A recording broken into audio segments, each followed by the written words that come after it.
Hello and welcome back to the channel Isekai. In this video, we will be doing a recap of the dark fantasy manga series called Seraph of the End.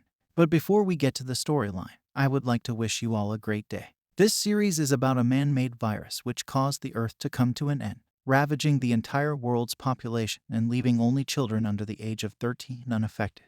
At the same time, vampires emerge from the Earth's depths, likely followed by age-old horrors of the dark previously thought to be a myth. They sweep the Earth and claim it in a single violent stroke, subjugating the survivors and leading them beneath the surface to safety. This defense comes at the cost of donating blood to their kidnappers, who are unaware that they are vampires. Yuichiro and his friend and fellow orphan Michaela plotted an escape with the children of Hyakuya Orphanage when they were 12 years old. Can you imagine what happened next? So, without any further ado, let's get straight to the story. Episode 1. The episode begins in a busy city with people going about their daily lives, walking through the city on a cold winter night. But the people of age over 13 abruptly start dying due to the spread of a deadly virus. And in the blink of an eye, most of the people died and the city becomes destroyed by accidents. Then there appear the vampires. Then a group of kids led by Michaela Hyakuya is seen running in the streets to escape to their orphanage house. Meanwhile, an alert is issued that a man-made virus has spread out which has killed all the adults, and the government will take care of the children. As the children reach the orphanage house, they find the director died as well. At that moment, two vampires breaks into the room through the window and captures all the children and takes all the children of the city to an underground city. 4 years later, in the underground city, rows of children are seen checked by the vampires. It is shown that the vampires are using all the children as their blood bank. Here, Michaela and Yuichiro, his friend from the orphanage house, after being checked, discuss their prison life. Michaela tries to explain to Yuichiro that at least they will not be killed as long as they are present here, although they have to donate their blood to vampires. They are living together, you do not accept it at all. When they see a vampire damaging a kid, Yu becomes aggressive and attempts to kill the vampire, but to no avail. Then there arrives Farid Bathory, the leader of the vampires, and asks Michaela to give him blood again. After that, Michaela tells Yu that he gives me whatever I ask for my blood, even if he gives him good food. But Yu fiercely orders him to stop doing this. Later in the evening, Akane, a girl from an orphan house, finds Yu sitting somewhere outside their place of residence and asks him to go home and says we are a family, but he denies it. In this way, he reminds the time when he was brought to the orphan house. Later, Akane makes lavish food for all the kids and tells Yu that Michaela had given him the ingredients for this food, and he realizes that he would have got these for his blood. After that, all of them enjoy the food, but Yu doesn't eat. At late night, Michaela arrives and tells Yu that he has managed to escape by stealing the map and Farid's gun. After that, takes all the kids towards the exit, but is caught by Farid Bathory, who kills all of them. Only Yuichiro, being safe, becomes successful to escape from the city, and upon getting out of the city, he is taken by the Japanese Imperial Demon Army. Episode 2. 4 years later, Yu has joined the Japanese Imperial Demon Army, but he wants to join the Moon Demon Company, a special vampire hunting force led by Gurren Ichinos. And he still remembers the scene when his friends were brutally slaughtered in front of him by vampires, and now he has realized that they were his family, and he is eager to take revenge for their lives. Then he is seen wearing an army suit with his sword. At that moment, he encounters a huge monster that was being attacked by 2 army soldiers,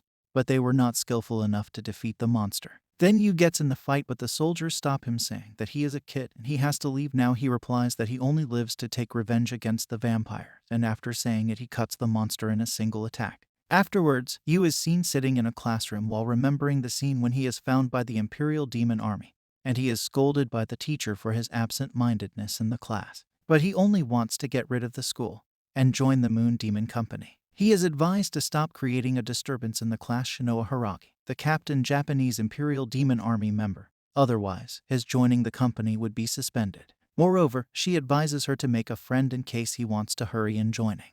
After that, she follows Yu everywhere and keeps advising him according to the situation. Later, Yu and Shinoa see a boy named Yoichi Sayatome in the lobby who was being bullied by 3 boys. After talking to Shinoa, Yu says that he is going home, but he returns and wants to start a fight with them. Shinoa informs him that it will be a violation of the army's rules. After that, Yoichi joins them and reveals that he also wants to join the Moon Demon Company because he wants to take revenge for her sister's life.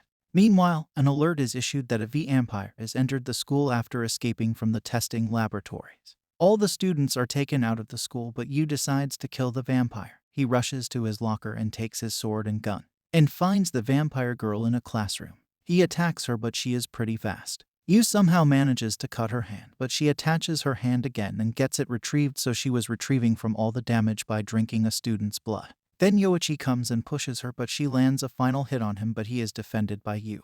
Then she attacks him and drags him out of the window. Both of them fall outside, and while falling, Yu stabs his sword in her body, but she still has no effect.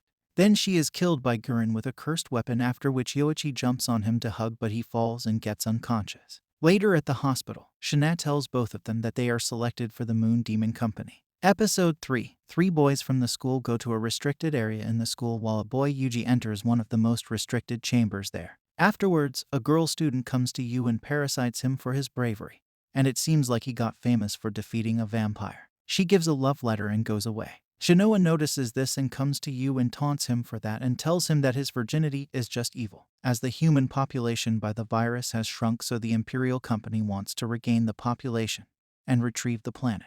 As the whole planet was destroyed by the virus and gigantic monsters wandered all over the area outside the school. Then he asks if they were to defeat the vampires, so why would he attend the school yet, but she says to report it to the leader Guren. Then she shows him her magical powers and summons a cursed weapon using her magic. Yu claims that he will get the same weapon, then he would able to kill the vampire himself. But facing Shinoa, he gets clear that the weapon is so powerful, and without a weapon, he cannot do anything. Afterwards, the boys who visited the restricted area come to Yu Shinoa and beg for help because their friend Yaoji has entered the restricted chamber. She says he would have been punished to death as a result, but Yu, Shinoa, and Yoichi go to the chamber to find out the boy, where they see a demon. Shinoa tells Yu that if you touch the demon, you also become a demon, but being stubborn, he rushes and attacks the demon without any weapon and defeats the demon, but after that, he is caught by the hallucinations by the demon. He sees his family, and Michaela forces him to take revenge against the vampires, but he gets out of the hallucination soon. And Shinoa tells him that his willpower is strong and that he has managed to get out of the hallucinations. Afterwards, it is shown that Michaela is still alive in the custody of vampires. Episode 4. At the human camps, a gigantic monster attacks the people, so all of them start running to save their lives. Here a girl falls near the monster, but Michaela appears and kills the monster, saving the girl along with all the people. So all the people become happy that they are saved, but the vampire appears and announces that they will take charge of the area, and their security would be their responsibility, but they will donate their blood to the vampires. Then Michaela recalls his memory of when they attempted to escape with Yu, and it is revealed that after Yu's escape, he was about to die, but the lady head vampire named Kroll Tapes arrived there. While Farid was not dead, he tells her that an ordinary human kid has shot him, so that she got angry, so she beat him up. After that, she decided to give Mika another life, therefore she fed Mika with her blood and changed his human cast. Here Yu runs into a boy named Kimazuki, and they fight. After that, Shinoa tells Yu and Yoichi that their training for the company starts today, and takes them to a classroom where Goran was teaching. Here Yu sees the boy again and starts fighting. Afterwards, the trial for the company starts and everyone pairs up. At last, Yu and Kimazuki pair up. During the test, Kimazuki is informed that his sister is in a very serious condition, so he must leave, but he does not want to leave the test. Then Yu makes him realize that her sister is very important to him. So both of them quit and go to his sister in the hospital. After that, Yu and Kimazuki talk a lot and make some understanding between them. On the other hand, all the vampires gather and plan to crush the Japanese Imperial Demon Army as they were killing vampires. Here Michaela is also present, and hearing this he gets worried for Yu and says that he will rescue Yu. Kroll Teeps announces that they will wipe out all the humans and it will be a great war. Thanks for watching. Don't forget to subscribe, like, comment, and turn on notifications for our next video. Bye.